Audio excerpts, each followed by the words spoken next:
Shalom, la tercera aliyá, Parashat Naso, capítulo 5, versículo 1, y vamos a leer el versículo 10. Leemos en la Torah.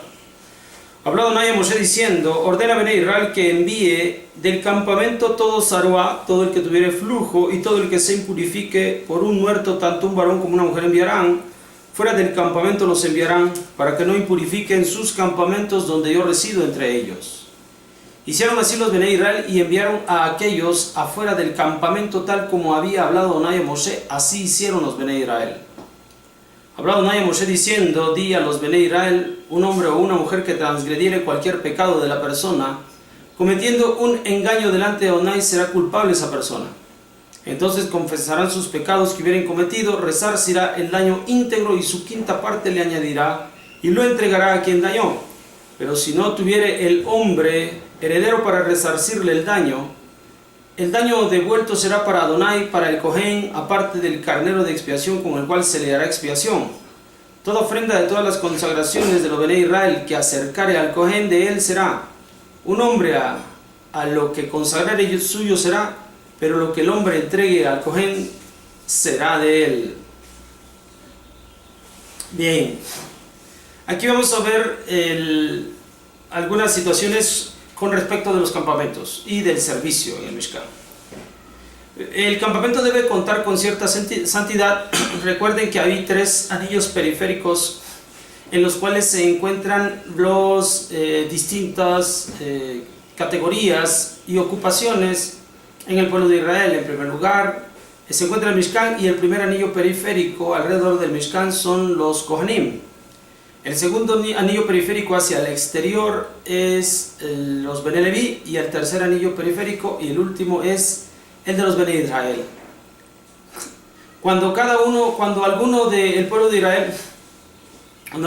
Israel se impurifica, entonces deberá salir de esa porción del campamento en el cual se encuentra y tendrá que separarse un anillo más. En el caso de ser Bnei Israel, tendrá que salir completamente fuera del campamento, porque esta es la disposición que ha determinado Hashem para que nosotros mantengamos siempre al resguardo la santidad, la Kedushá. También tenemos que si alguno del pueblo de Israel se hiciera culpable de acciones contra alguna persona, entonces deberá resarcir el daño a una quinta parte. Siempre va a tomarse en cuenta qué tipo de daño ejerció sobre la persona, y para que éste pueda ser redimido, aparte del daño que realizó, se le añadirá una quinta parte. Si la persona a quien dañó ya fuera muerta, entonces habrá que darle al heredero. En caso de que tampoco haya heredero, la herencia pasa a la Kehuná, al sacerdocio, y este disfrutará del daño y de la quinta parte que se ha redimido. También la Torah va a hablar acerca de lo que se entrega como ofrenda, como consagración delante de Hashem. Cuando un hombre entrega algo a Hashem como consagrado, permanece consagrado y le pertenece al que ofrenda, a la persona. Pero cuando el hombre entrega algo al Kohen, a la Kehuná, al servicio, al liderazgo para el servicio a Hashem, en ese momento ya le corresponde a la Kehuná. Él es el propietario único y auténtico. Es la parte que consagran los hombres a Hashem, le pertenece a Hashem, y la parte que consagra que más bien entrega uno al Kohen, también ya le pertenece al Kohen. Va en orden de importancia, por supuesto.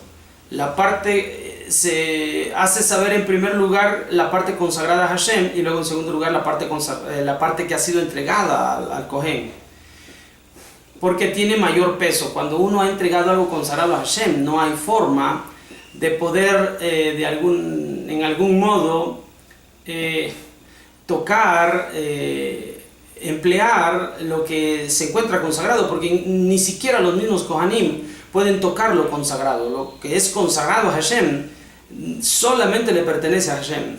Cuando una persona le entrega algo a un Kohen, ya es propiedad del Kohen, pero esto implica un segundo grado de respeto. El primer grado siempre es lo que es consagrado a Hashem, es el máximo grado de consagración, y de eso no podemos tocarlo, ni podemos ya olvidarnos completamente de ello. Le pertenece a Hashem. Y en segundo lugar, tal como le pertenece a cualquier persona alguna propiedad o bien en este mundo, así lo que nosotros le donamos, le regalamos a la que una o a alguno, ya absolutamente le pertenece a él, y debe encontrarse fuera de todo cuestionamiento lo que se hace con ello, excepto lo que Akadosh Baruj Hu pueda a él exigirle con respecto de los bienes que ahora tiene. Eso pasa con todos y cada uno de nosotros, sea Israel, sea Cohen, sea precisamente el dueño Akadosh Baruj Hu. Todos debemos respetar los bienes de los demás, como expresó uno de los más grandes mexicanos y oaxaqueños del mundo, don Benito Juárez García: el respeto al derecho ajeno es la paz. Bueno, nos vemos para la próxima. Shalom.